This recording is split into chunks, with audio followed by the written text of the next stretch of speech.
I did not expect it to be this close to the game. The final score that you see right here does not indicate how close Bills versus Dolphins in NFL Week 3 was. What's going on, Bills Mafia? You're watching the Bills Breakdown by Chat Sports, and this is an instant reaction to the Bills' win over Miami in Week 3 to move them to 3-0. The Bills kind of got bailed out down the stretch of this game. They were about to give Miami the ball back with about 8 minutes to go, tied up, and Zach Sealer of Miami ran into and roughed Cameron Johnston. That gave the Bills a first down. They were able to go down the field and score a touchdown, and that ended up kind of controlling the game for them. Tua, on the ensuing possession, threw a game-sealing interception to Terrell Bernard, and that was all she wrote. The Bills kicked the game-sealing field goal, and that was it. Make sure you are subscribed to the Bills Breakdown. We'll break down the rest of this game in just a moment, who showed out, who did not really show out, but make sure you are subscribed because we do Bills watch parties all season long. We were live for Bills versus Dolphins. We'll be live next Sunday for Bills versus Saints. So tune in, turn those notifications on, and subscribe for Bills coverage every single day for free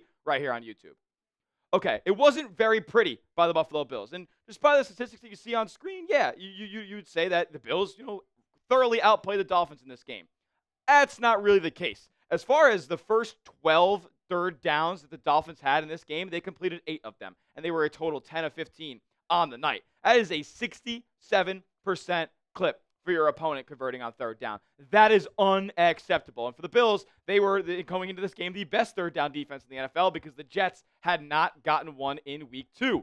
But this week, totally different story. And the same story for the Bills last year on defense, it's their Achilles heel, third down. And the reason for that is because they were letting Miami's playmakers do way too much on offense. Too soft of coverage for Buffalo here. On these third downs, I mean, how many times is Trey White gonna, do this thing where he plays beyond the sticks, beyond the line to gain? It makes zero sense. And Jalen Waddle made him pay on a couple of different speed outs just past the yard marker there. And it just extended Miami drives that did not need to be extended. Devon Achane, how many times did the Bills just kind of leave him on an island when that was Miami's entire offense for the beginning of this game? I mean, how many times could they check it down to him and there's not a Bills defender within 10 yards? He's such a good playmaker, you need to have eyeballs on him at all times. And that is really what led to this game being kind of back and forth. Just missed opportunity. Like, playing with your food is what the Buffalo Bills did in this ball game. And they luckily came out with a win,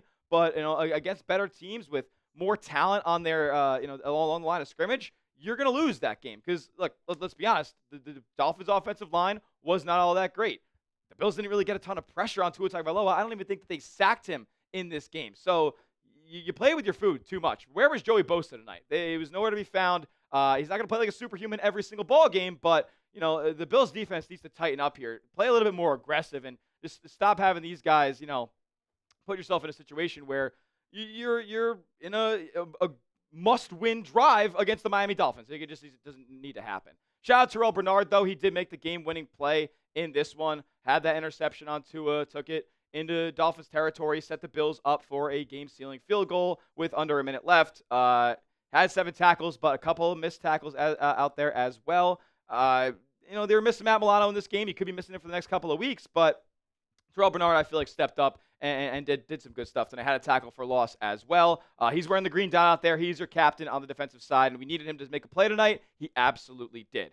I don't think this Bills defense is very good, though, and I think that the Week 2 performance is a little bit more indicative of the Jets and their offense than the Bills defense being one of the, top half even units in the NFL. Can the Bills win the Super Bowl, win it all with this defense? What do you guys think? Be honest for me. Y for yes and for no. I'm trying to hear what the Bills Mafia has to say about this defense in the comments section. Let's talk about some good, though, now, because there was more good than bad for your Bills tonight. They put up 31 points. They get a 10-point win, and it's on the shoulders and the heels of 17. We have 17 and you don't. It's plain and simple. 22 of 28, 213, 3 tuds, no picks. He was magical in that first half, man. I mean, when Josh is in this flow state of flipping the ball ahead to a player with this little flick of the wrist, he's feeling himself. He's in a good state, and that happened to Jackson Hawes on his touchdown grab. He was having a nice connection with Dalton Kincaid this whole night. It was a great performance all around from Josh. Did some good stuff on the ground as well. Dalton Kincaid, speaking of, could be a breakout season for 86. 5 grabs, 66 yards, a touchdown. He's making it happen, man. He's progressing as an inline blocker as well. Did get called for a holding in this game, but he continues to progress in that regard. The Bills feel so comfortable running these 12 personnel, even 13 personnel sets with 2 or 3 tight ends. Kincaid, Knox, Hawes, they're all doing a great job blocking. And Hawes was rewarded finally for all the blocking that he's done at the beginning of this season here. So for the first 2 weeks of the NFL season, Jackson Hawes was ranked the number 1 player per PFF getting graded out for the Buffalo Bills. And what does he do? Lays more blocks tonight, and he finally gets rewarded here on a little play action bootleg. Josh maybe even could have ran it in, but the defense collapsed in, and he just threw a little flip pass to Jackson Hawes there to get his first NFL touchdown. Shout out to the tight ends. They could be the X factor for this Bills offense that makes it the best in the league. Khalil Shakir showed back up in the scoring column tonight. Got a receiving touchdown, that catch and run that gave the Bills the lead there in that fourth quarter. Awesome stuff from Shakir, always being the safety valve in the middle of that field for Josh, and it was a nice catch and run there. Some good blocking as well on the screen to Shakir. We'll talk about James Cook, who had yet another big performance on the ground and some more standout performances for Buffalo in just a moment. But first, I got to tell you guys about our sponsor, and that is Prize Picks. Prize Picks is America's #1 daily fantasy sports platform because you guys and I make a decision every single day. On Prize Picks, being right can get you paid. Don't miss any of the action this season where you can up to 2,000 times your money watching your Buffalo Bills on Prize Picks. Just pick a lineup of 2 to 6 players and just pick more or less on their projected stats. Whether it's pro football, college football, basketball's around the corner, baseball playoffs are creeping up as well. You can mix and match all these sports. And Prize Picks always wants to make it easier for you guys to win real money in real time. Like a free $50 in lineups for new users when you play your first $5 lineup. But you got to use our promo code like you see in the bottom right of your screen, CLNS. My lineup for week 3, if you guys want an example, looks as follows. Tua Tagovailoa had less than 15 fantasy scores, so I hit that one.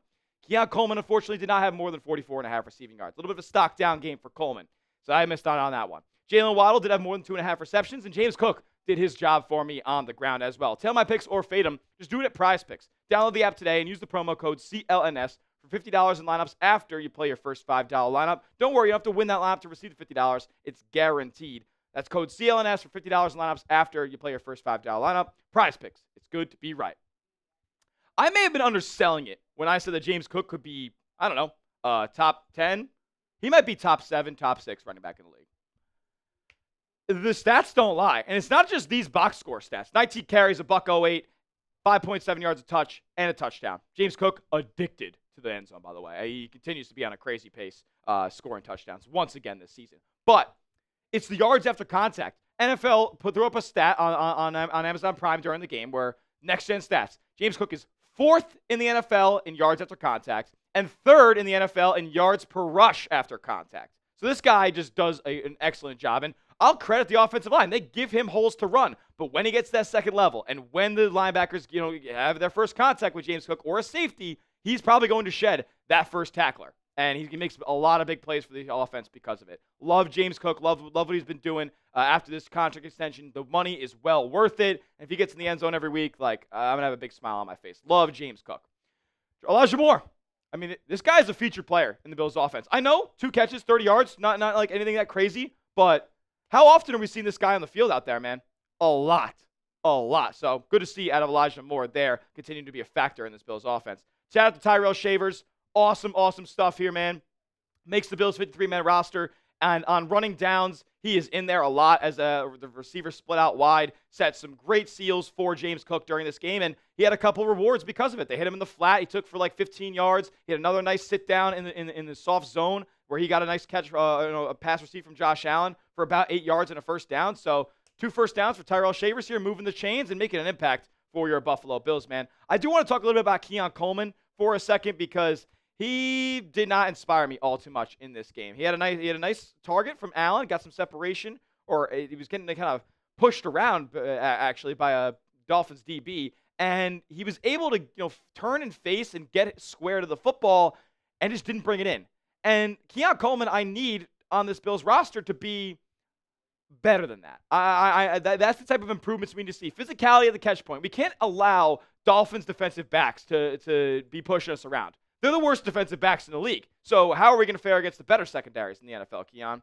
Got to be better at the top of the route with his defenders there, and we can clean some of this up. But I want to see a little bit more of an output here, something closer to what we saw in Week 1. Not saying I need a $112 and a touchdown every week, but 3 catches for 20 yards against one of the league's worst secondaries. Not that inspired coming into year 2 here. Grade the Bills as a whole versus the Dolphins for me down in the comments section. A, B, C, D, or F. What do you guys have to say about this performance? If I had to give a grade out, I'm going to give it a B. I know Bills play a B game and they end up winning by 10, but get your grades down in the comment section for me. A, B, C, D, or F. That will do it for today's edition of the Bills Breakdown by Chat Sports. Tua, he had an all right day. I mean, ended up throwing that pick, which kind of will end up, telling the story for his night. Devon Achane was awesome. Tyreek Hill was awesome.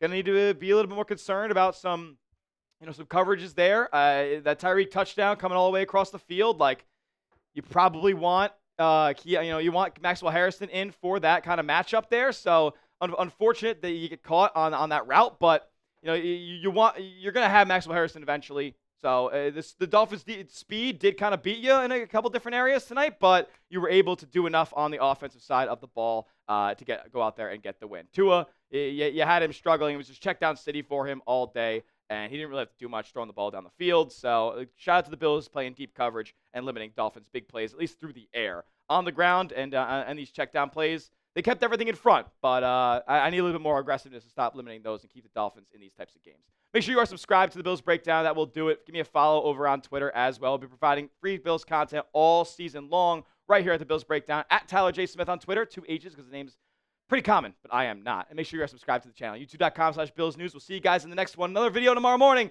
As always, let's go, Buffalo.